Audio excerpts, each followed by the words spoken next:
Assalamualaikum warahmatullahi wabarakatuh. Selamat pagi. Mudah-mudahan dalam keadaan sehat walafiat semuanya ya, dan dalam keadaan sudah makan pagi dan bersiap untuk kuliah. Beberapa mata kuliah mungkin hari ini ada yang begitu ya. Baiklah, pada pertemuan ketiga ini kita melanjutkan pertemuan yang kemarin, di mana pertemuan kedua kemarin kita sudah membahas konsep mitigasi secara umum ya, bagaimana pengertian mitigasi, kemudian jenis mitigasi, terus kemudian dan kerentanan dan beberapa bahasan lain. Nah, di sini kita menyambung dari pertemuan sebelumnya ya. Sebagaimana kita sudah pelajari ya di pertemuan sebelumnya, bahwa mitigasi bencana itu adalah suatu upaya untuk mengurangi risiko bencana. Nah, pada kesempatan pagi ini di pertemuan ketiga kita ingin mempelajari tentang tindakan-tindakan apa saja yang dilakukan untuk mengurangi risiko bencana tersebut.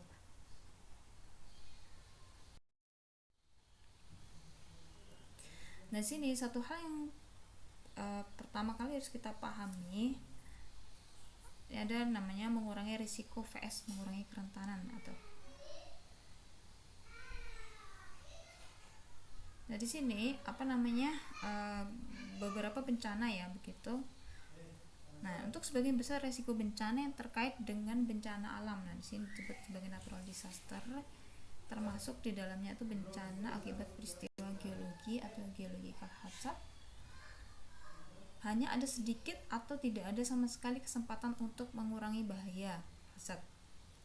Dalam kasus ini, fokus kebijakan mitigasi harus pada pengurangan kerentanan dari elemen-elemen dan aktivitas yang berisiko. Maksudnya adalah kita tidak mungkin ya bisa mencegah terjadinya bencana gempa bumi misalnya gitu. Itu sangat tidak mungkin gitu ya. Bagaimana caranya nih ya? Terus kemudian juga kita tidak bisa mencegah apalagi longsor ya. Kadang-kadang tidak bisa diperkirakan tuh longsor itu terjadinya kapan ya begitu ya. Atau beberapa kemudian juga tidak mungkin ya untuk mencegah terjadinya peristiwa vulkanik meletusnya gunung berapi gitu begitu ya. Nah, untuk bencana-bencana yang tidak mungkin bisa kita cegah seperti ini, itu kita menggunakan pendekatan untuk pada pengurangan kerentanan ya dari elemen-elemen dan aktivitas yang berisiko. Di sini maksudnya adalah elemen-elemen ini adalah bagian-bagian yang ketika terkena bencana tersebut memiliki berisiko baik dari resiko rendah sampai resiko tinggi itu untuk mengalami resiko kerugian ya terhadap kejadian bencana tersebut.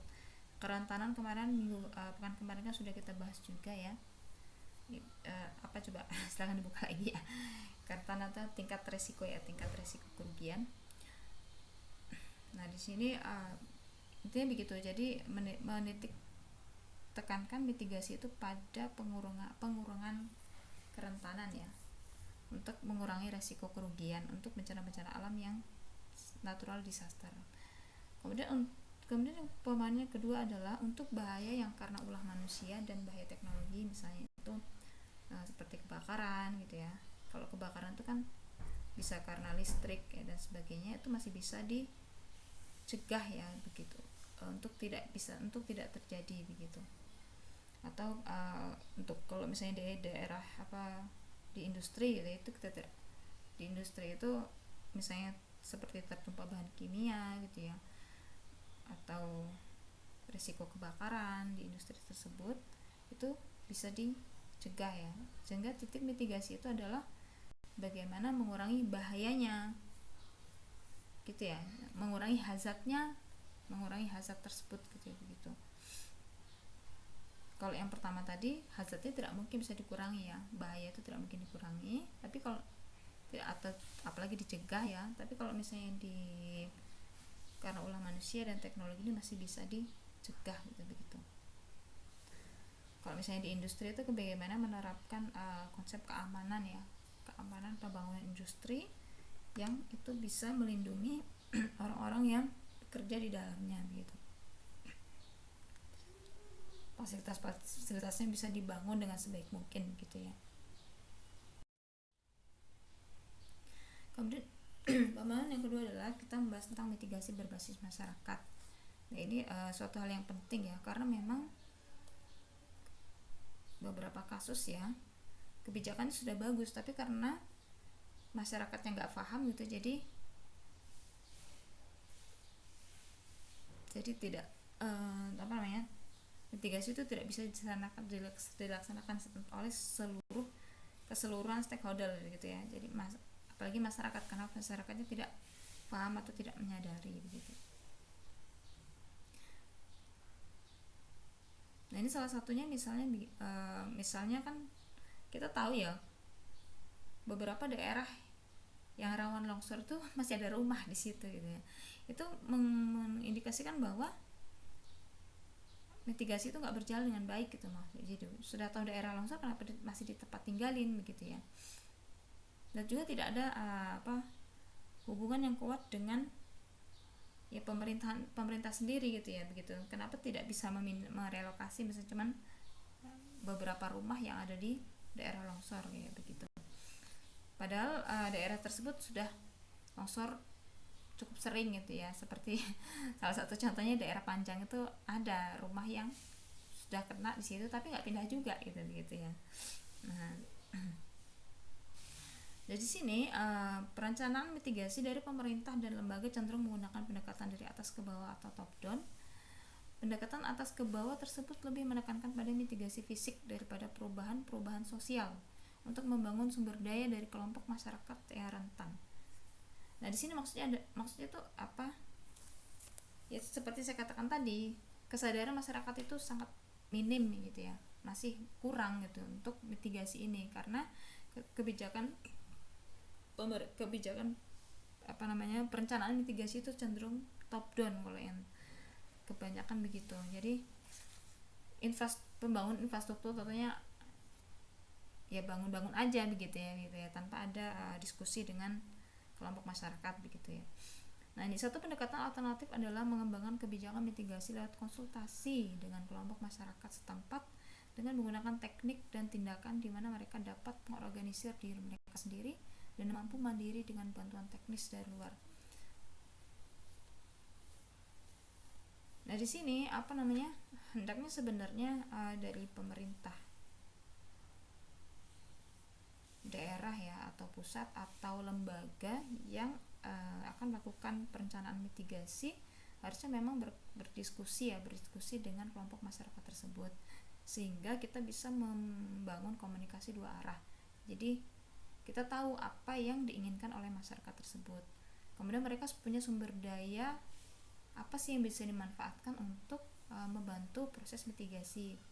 Baik itu sumber daya lokal itu baik itu mungkin mereka punya organisasi gitu ya, organisasi kepemudaan atau organisasi sosial di masyarakat yang bisa digunakan untuk membantu upaya mitigasi ini. Atau mereka punya cara-cara tradisional gitu ya yang digunakan untuk bisa mencegah dari bencana alam tersebut. Misalnya kalau misalnya bencana banjir ya mungkin mereka punya cara tradisional membuat tanggul atau sebagainya dengan cara mereka sendiri, bahan-bahannya mungkin sudah ada, mereka batu atau sebagainya. Atau kalau misalnya masih kurang kan bisa ditambahkan gitu ya dari bantuan pemerintah gitu ya. Dan kita juga bisa memanfaatkan organisasi kepemudaan atau organisasi gotong royongnya misalnya untuk membantu membangun infrastruktur ya untuk mitigasi ini gitu begitu. Jadi nggak pemerintah semua, artinya di sini ada kerjasama ya, ada kerjasama dua arah itu antara pemerintah atau lembaga yang bersangkutan terhadap dengan masyarakat begitu. Jadi dia dan juga kalau misalnya membutuhkan pelatihan atau apa bisa membangun kelompok tanggap darurat bencana misalnya di daerah tersebut ya, dengan ada pemudanya, pemuda-pemuda tanggap darurat bencana. Nah mereka bisa dilatih ya untuk punya kesiapsiagaan menghadapi bencana tersebut di daerah tersebut. Dan juga mereka bisa ditugaskan untuk memberikan pencerdasan kepada masyarakat tentang bencana, kesadaran akan bencana. Di sini bahaya daerahnya seperti ini, apa yang dilakukan harusnya seperti ini. Itu jadi masyarakat tuh bisa lebih paham terhadap kondisi wilayahnya gitu ya. Nah ini pendekatan ini cenderung memaksimalkan penggunaan sumber daya lokal termasuk tenaga kerja, material, dan organisasi. Jadi kayak sebenarnya bisa keuntungan di dua arah ya, masyarakat merasa dilibatkan, kemudian pemerintah juga bisa memanfaatkan sumber daya lokal, jadi nggak bisa bisa mengurangi biaya sih sebenarnya ya, karena nggak dipasok dari lembaga tersebut semua gitu ya begitu.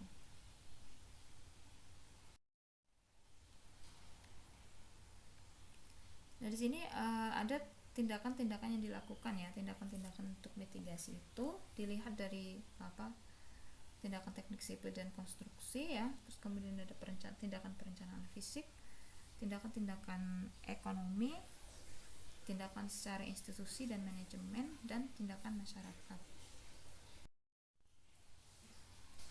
Nah itu secara tindakan ya yang bisa dilakukan untuk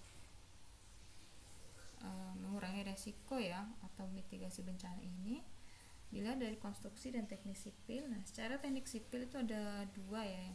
Yang pertama itu tindakan yang menghasilkan struktur lebih kuat dan lebih tahan terhadap bahaya. Jadi misalnya untuk pembangunan rumah tahan gempa gitu ya. Terus kemudian untuk pembangunan bangunan ya, bukan hanya rumah maksud saya, infrastruktur yang tahan terhadap misalnya daerah rawan angin puting beliung ya, bagaimana membuat atapnya yang bagus gitu yang teknik pemakuannya bagaimana, atapnya seperti apa gitu ya, untuk daerah yang rawan terhadap angin. Terus kemudian juga membuat struktur struktur bendungan yang bagus tuh bagaimana gitu, seperti itu bisa ya begitu. Terus rumah tahan gempa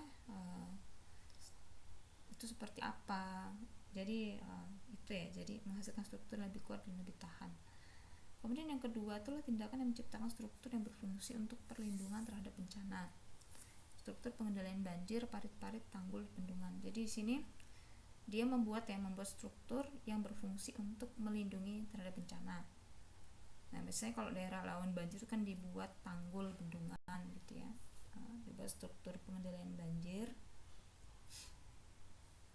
Nah di sini tindakan teknik sipil mulai dari pekerjaan teknik sipil skala besar sampai penguatan bangunan individu dan proyek-proyek berbasis masyarakat kecil.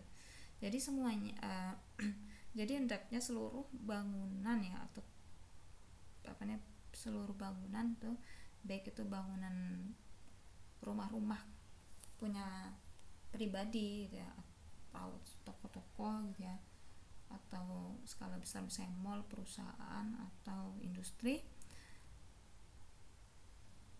memiliki bangunan yang kuat ya, yang dibangun dengan SNI lah, maksudnya berbasis mitigasi bencana. Itu secara idealnya seperti itu.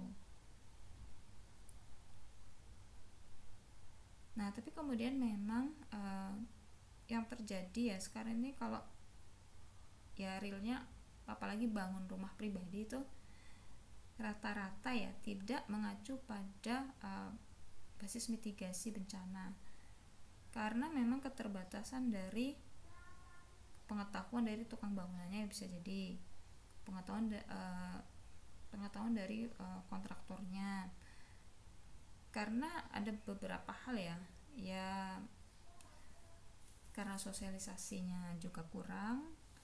Terus kemudian juga karena kebanyakan juga kalau kontraktor atau tukang bangunan lokal tuh ingin mengambil keuntungan sebanyak-banyaknya ya. Jadi kadang mereka ketika punya proyek untuk membangun konstruksi gitu, itu ada yang bangunnya asal-asalan gitu ya. Apalagi untuk perumahan, rumah pribadi itu bangunannya ya begitu, kayak cepet ambruk gitu ya. Belum baru setahun udah kelihatan retak-retak, itu padahal nggak ada, bukan daerah yang rawan bencana gitu. Nah, kita kalau misalnya daerah rawan bencana ini langsung ambruk ya. Untuk bangunan-bangunan seperti itu gitu ya. Jadi memang harus punya like ikatan yang kuat ya dengan dengan lembaga hukum gitu ya, untuk pelaksanaan dari pembangunan ini harus tegas itu secara hukum. Dan juga harus disosialisasikan ya, baik kepada masyarakat gitu ya, ataupun kepada tukang bangunan, kontraktor dan sebagainya, untuk bisa membangun bangunan yang sesuai dengan standar ya. Standar ASNI-nya itu sebenarnya sudah ada gitu, tapi kebanyakan tidak mengacu pada itu gitu ya. Terutama untuk lokasi-lokasi yang daerah memang rawan bencana, harus fokus untuk pembangunan konstruksi yang berbasis mitigasi bencana alam. Makanya kalau misalnya yang untuk tahan gempa tuh lebih cocok rumah kayu atau rumah geribik ya, untuk daerah-daerah yang rawan gempa, karena akan memiliki resiko yang sangat kecil kerugiannya gitu ya, paling goyang-goyang aja gitu. Kalau misalnya runtuh ya bisa di dipasang lagi gitu. Nah, terus kemudian selanjutnya adalah tindakan pada perencanaan fisik ya. Nah, di sini ketika akan membangun sebuah infrastruktur ya di suatu wilayah, hendaknya memang mengacu pada sustainable development ya, pembangunan yang berkelanjutan gitu.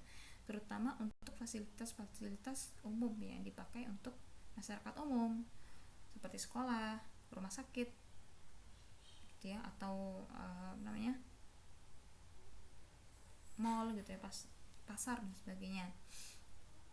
Karena memang ketika bencana itu terjadi, maka elemen-elemen ini ya yang akan memberikan risiko kerugian paling besar kepada baik itu masyarakat, baik itu pemegang punya perusahaan ataupun lembaga pemerintah gitu ya, pemerintah yang rugi dan sebagainya. Nah, makanya perlu kemudian kalau memang itu daerah yang sangat rawan gitu ya, harus direlokasi untuk daerah-daerah seperti itu, atau kalau tidak mungkin direlokasi juga, maka perlu dilakukan pembangunan infrastruktur yang sangat berstandar untuk standar mitigasi bencana untuk bangunannya begitu, kalau memang tidak mungkin untuk direlokasi begitu. Jadi perencanaan wilayah atau tata kota itu sangat penting ya untuk daerah-daerah yang rawan bencana ya. Kalau misalnya suatu lokasi yang paling rawan tuh dijadikan misalnya lokasi wisata saja, atau dijadikan untuk taman kota misalnya. Jadi di situ tidak dibangun infrastruktur yang penting begitu ya. Tapi untuk daerah yang lokasi yang sedikit rawan bencana, mungkin bisa dibangun daerah yang seperti itu ya. Salah satu contohnya ya di daerah Panjang itu masih ada ya sekolah yang dibangun di daerah longsor gitu. Saya itu tidak tahu juga tapi mitigasi untuk pemindahan sekolah tersebut cukup rumit gitu ya. Untuk lokasinya harus beli beli lokasi lagi, terus kemudian juga berhubungan pemerintah sebagainya. Kalau memang tidak mungkin untuk bisa pindah ya, artinya harus menggunakan mitigasi pembangunan struktur begitu ya, untuk daerah yang rawan longsor misalnya di daerah tersebut gitu ya.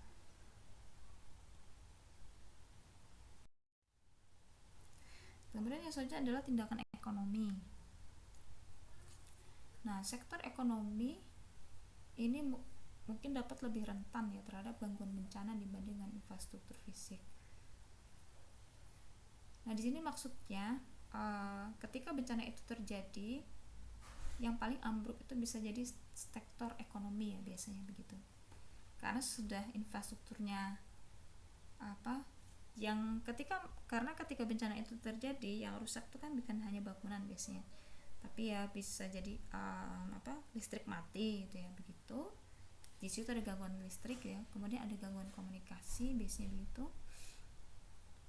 Dan di situ juga pokoknya elemen-elemen penting yang berhubungan dengan ekonomi secara industri itu rusak kan begitu. Dan itu akan, kalau nggak bisa jaringan transportasi itu sangat penting ya, nggak bisa keluar kan misalnya dari wilayah tersebut saya untuk mengantar barang dan sebagainya, dari luar nggak bisa susah untuk masuk, kemudian dari dalam juga nggak bisa keluar gitu ya begitu. Jadi sektor perdagangan juga akan kolaps ya begitu ketika bencana terjadi gitu. Nah, di sini makanya kemudian untuk industri itu penting ya untuk melaksanakan diversifikasi ekonomi untuk mengurangi risiko kerugian pada suatu unit usaha. Nah, diversifikasi ekonomi itu sendiri adalah bagaimana suatu perusahaan atau industri itu berusaha untuk membagi usahanya itu nggak di tempat-tempat lain juga gitu ya begitu. Jadi dia nggak cuman membangun daerah tersebut ya, tapi dia juga punya bisnis, punya cabang di tempat-tempat lain. Misalnya salah satunya kita diversifikasi wilayah misalnya begitu ya, dia ada usaha-usaha juga di tempat yang lain. Dan ketika bencana itu terjadi dan kolaps di satu titik wilayah ini yang terkena bencana, maka dia industri tersebut masih bisa berdiri, masih bisa stabil secara keuangan gitu. Jadi intinya itu untuk menstabilkan keuangan, jadi perlulah untuk dilakukanlah diversifikasi ekonomi ini gitu ya. Jadi nggak kolaps gitu ya. Nah, ini dijelaskan di bawah. Ketergantungan industri dan ekonomi pada infrastruktur jalan, jaringan transportasi, listrik sangat tinggi ya, sehingga prioritas mitigasi harus ditempatkan untuk melindungi fasilitas ini. Jadi fasilitas listrik, telepon harus sangat dilindungi karena konsekuensi kerugiannya dari kegagalan fasilitas ini adalah mahal untuk seluruh masyarakat. Itu memang kalau sudah beberapa elemen ini yang rusak gitu ya akan sangat sulit ya secara ekonomi begitu. Nah, ini juga suatu ekonomi yang kuat di masyarakat itu sangat merupakan pertahanan yang paling baik ya untuk melawan bencana. Misalnya suatu salah satu rumah ada yang runtuh karena bencana. Nah, kalau misalnya ekonominya agak menengah ke atas, biasanya kan dia punya asuransi begitu ya, punya asuransi untuk rumahnya. Tapi kalau misalnya yang menengah ke bawah itu biasanya sih nggak buat asuransi begini gitu. Maksudnya artinya di sini ketika masyarakat tuh punya ekonomi kuat, dia mudah untuk bangkit, yang mudah untuk renovasi rumahnya, dia sudah punya jaminannya gitu ya, sudah punya lebih mudah untuk merenovasi bangunan yang rusak. Daripada kalau misalnya yang ekonominya lemah itu agak susah gitu ya, karena dia nggak punya jaminan, kemudian lebih lemah lagi gitu. Itulah makanya kemudian pembangunan ekonomi secara merata ya di nasional itu sangat penting ya begitu, terutama untuk membangun suatu daerah yang kuat atau memiliki ketahanan bencana yang tinggi. Tindakan institusi dan manajemen. Nah, di sini sepertinya saya sempat ya disinggung sebelumnya, institusi itu memegang peranan penting untuk penguatan undang-undang biasanya begitu. Untuk di situ membangun perlindungan bencana memerlukan waktu yang lama, perlu didukung oleh suatu program pendidikan, pelatihan, dan pembangunan institusi untuk memberi pengetahuan profesional dan kompetensi yang diperlukan. Jadi program pendidikan, pelatihan ya, dan pembangunan ini perlu kebijakannya gitu ya, kebijakan di bidang pendidikan untuk memberikan pendidikan tentang kesadaran bencana ya sejak usia dini, bahkan dari TK ya sudah ditanamkan ya kalau untuk daerah-daerah yang rawan bencana. Pelatihan juga itu harus ada program kebijakannya, apalagi kemudian dalam hal pembangunan ya yang harus sesuai dengan standar undang-undang gitu. Tujuan dan kebijakan yang mengarahkan pada proses mitigasi harus dipertahankan untuk jangka waktu bertahun-tahun. Dan ini karena perlu waktu yang lama, maka kebijakan ini juga harus dipertahankan ya untuk bertahun-tahun dan harus bisa bertahan ya untuk menghadapi perubahan dalam bidang politik, administrasi, prioritas, budget dan kebijakan lainnya. Karena tidak bisa dipungkiri ketika berganti pemerintahan maka berganti kebijakan begitu ya, biasanya begitu. Dan kita harus dan harus dipahami secara bersama oleh seluruh stakeholder bahwa mitigasi bencana itu adalah merupakan skala prioritas dalam prioritas nasional ya begitu. Sehingga kebijakan-kebijakan juga bisa dipertahankan dalam waktu yang lama. Nah, yang terakhir adalah tindakan masyarakat. Masyarakat itu adalah bagian penting ya dalam upaya mitigasi bencana di suatu wilayah. Nah, ini perencanaan mitigasi harus bertujuan untuk membangun suatu kultur keselamatan di mana semua anggota masyarakat sadar akan bahaya-bahaya yang mereka hadapi, mengetahui bagaimana melindungi diri mereka, dan akan mendukung upaya-upaya perlindungan dari orang lain dan masyarakat secara keseluruhan. Jadi, membangun kesadaran masyarakat adalah suatu hal yang sangat penting ya, agar menyadarkan masing-masing pribadi masyarakat tersebut agar tanggap ketika bencana itu terjadi, dan juga mampu ya mendukung upaya-upaya pemerintah ya atau lembaga untuk melakukan mitigasi di suatu wilayah tersebut. Sehingga kalau misalnya nggak didukung tuh kadang ketika karena ada kasusnya begini ya, untuk pemasangan early warning system ya tsunami di Indonesia itu ada yang rusak gitu ya, ada yang rusak bahkan hilang. Nah, kita itu dari BMK begitu. Nah, itu kita bisa melihat bahwa di sini kesadaran masyarakat itu untuk mitigasi bencana itu kurang gitu ya, sehingga mereka bagian alat-alatnya ada yang bagiannya diambil begitu ya, ada yang hilang. Kalau misalnya mereka punya kesadaran mitigasi bencana yang baik, itu pasti akan dijaga bersama-sama gitu ya, jadi nggak ada yang mencurinya dan sebagainya gitu ya. Itu salah satu contohnya bagaimana membangun kesadaran masyarakat tuh sangat penting begitu ya.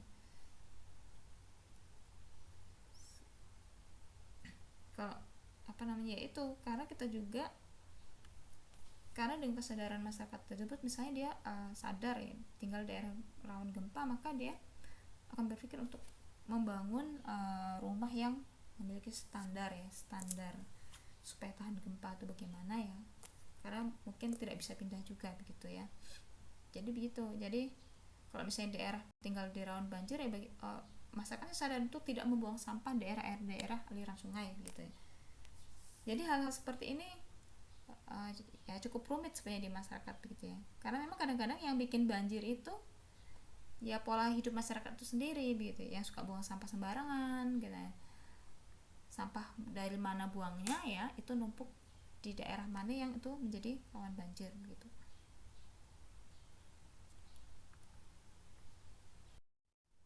Nah, ini cukup dari saya untuk materi hari ini ya, beberapa upaya-upaya yang dilakukan untuk bisa mengurangi resiko bencana ya, atau tindakan-tindakan dari mitigasi bencana itu sendiri. Selamat pagi, assalamualaikum warahmatullahi wabarakatuh.